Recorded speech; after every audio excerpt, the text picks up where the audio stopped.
Ini Bhosedza tadzoka yedu Joni tiri vatano but tadzoka takamarembedza. See boys again. Imonoro yemusango aisi danger ndosaka ndati. Misodzi yangu inombobuda pandinonzi mujoza chingobuda. Bhosedza beta uende enda kumusha rima mapunde. Ndochiziva tiri wenamo takazoka ndatunano tandakananga ngo kubeta life. Ndochiziva ndiri wenamo takazoka ndatunano tandakananga ngo kubeta life. Yazonyanya namo pakutoda masandwa ave nemusiyano namo ive pano hapana kuzwanana ndashushikana moyo wangu wabaikana ilani handisisina.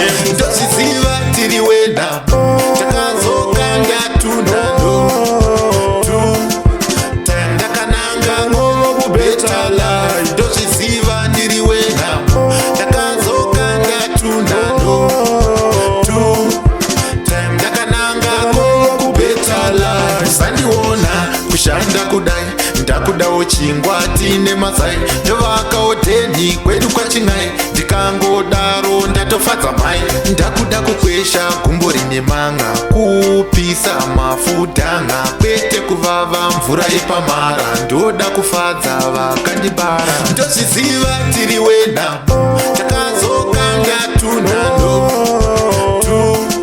tandakananga ngo kubeta life. Ndozviziva ndiri wenamo takazoka ndatunano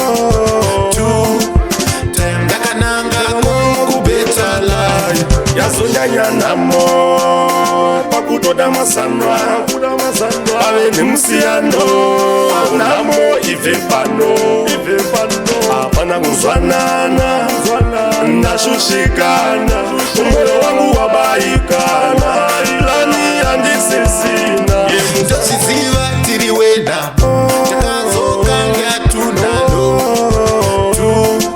tandakananga ngo kubeta life. Ndochiziva ndiri wenamo takazoka ndatunano tandakananga ngo kubeta life.